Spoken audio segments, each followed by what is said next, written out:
السلام الله عليكم ورحمة الله وبركاته. كسو دوادا مادديني داودا أما ماددينا فرمكولوجيا عشركي سدحات. عشر كاني ما انتو حينكو برندونا عشر مهمة كاسو نخون دونو فالغالك داودا أي لا فالغالي دونتو أما أي لا لهاي درينكا. فالغالك داودا أي لا لهاي درينكا ولو يقانو drug receptor interaction. drug receptor interaction أينو برندونا. waxaan filayaa dhamaadka casharkani inaad gaari doontid hadduu alla idmo biidnillah.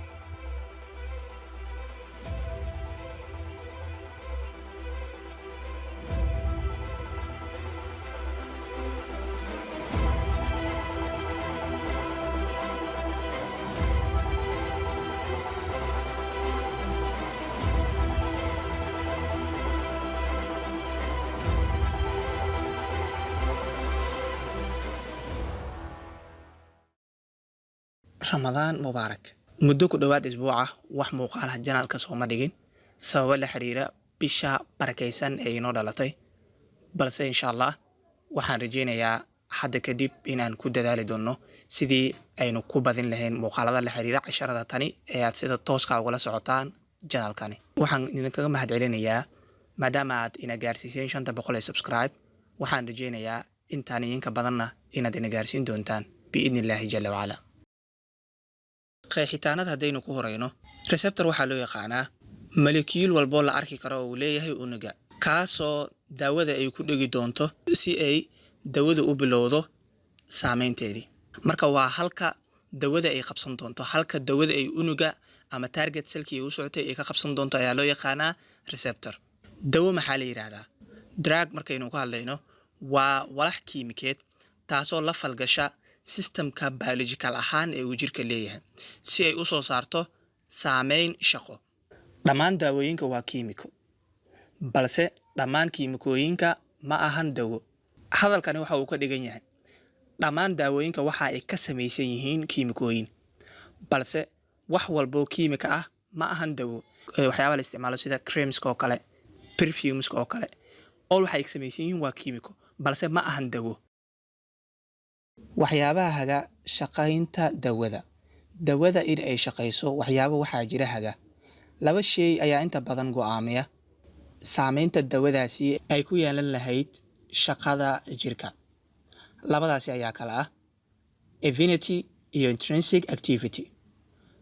affinity waxaa loo yaqaanaa waa awoodda dawada ay ku qabsan doonto receptorka ayaa loo yaqaanaa affinity.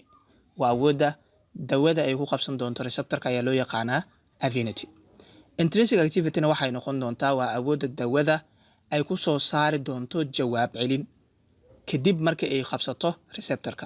marka labadaniba waxay go'aamiyaan ama ayba keenaan shaqadii dawada in ay hagaagto. receptor families noocyada receptorada ee la yaqaano. receptorada la yaqaano waxaa loo qaybiyaa ilaa 4 qaybood. qaybta kood waxaa loo yaqaanaa ion channel receptor. ion channel receptor waxa weeye waa receptorada cell membrane-ka ku yaala kuwaasoo soo gudbiya inta badanba ions ayay soo gudbiyaan.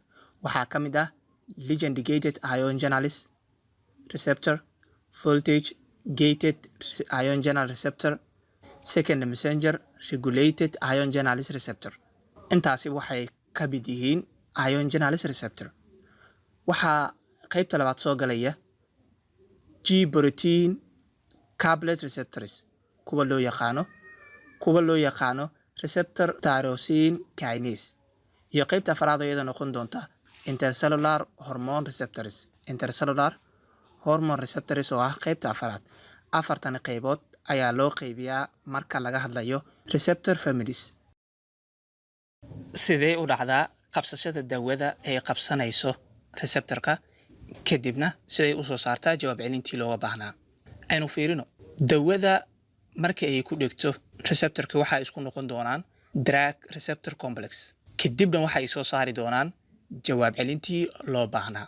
Intani aynu sheegi doono ayaa noqon doona jawaabaha ka soo bixi doona dawada marka ay qabsato receptorka. Dawada marka ay qabsato receptoro badan waxaa soo bixi doono jawaab celin adag oo micnaheedu ay tahay sidii looga baahnaa inay u falgasho dawadaasi ayaa ay soo muujin doontaa. Marka laakiin ay dhacdo in receptoro qaar ay qabsato halka kuwa kale aysan qabsan, waxaa dhacaya in ay soo saarto jawaab celin daciif ah oo ay micnaheedu tahay in ay soo saarto effectigii looga baahnaa mid ka yar. Marka aysan dawada qabsan wax receptor ah ma dhacayso wax jawaab celin ah soo baxayso oo micnaheedu tahay marka qofka dawada uu qaato, dawada marka uu qaatana aysan qabsanin wax receptor ah ma jiri doonto dawadaasi inay soo saarto falgal. Receptoro kala duwan marka ay qabsato dawada oo ah receptoro dhammaantood aan isku mid ahayn. Tusaale ahaan waxa ay qabsatay ligand gated ion channels ay qabsatay, waxa kale oo ay qabsatay G protein couplase receptor ay qabsatay, waxa kale oo ay qabsatay intercellular key ay qabsatay receptoradii ku jiray. Dhammaan markay qabsatay waxa dhacaya marka in wax jawaab la soo saari waayo sababtoo ah targetka receptorka uu ahaa hal buu ahaa, dhammaan intaasi ma ahayn. Maadaama dawada receptorkii kaliya loogu talagalay ma ahana receptoro kale ay la falgashay, waxaa dhacaysa in effectigii ama jawaab celintii laga sugayayba ay meesha ka baxdo. Marka laga hadlayo pharmacological effects ama laga hadlayo drug receptor interaction, waxaa lagama maarmaan ah in laga hadla iyagana agonists iyo antagonists. Agonists iyo antagonists waa iyagana in laga hadlaa. Agonists waxa ay noqon doonaan daawooyinka kuwaasoo qabsada receptorka sameeyana in ay shaqeysiyaan receptorkaasi. Laba xaaladood ayaa jirta marka laga hadlayo receptor status, xaaladaha uu leeyahay receptorka. Labada xaaladood ayaa ah xaaladda koowaad waxaa loo yaqaanaa inactive state, xaaladda labaadna waxaa loo yaqaanaa active state.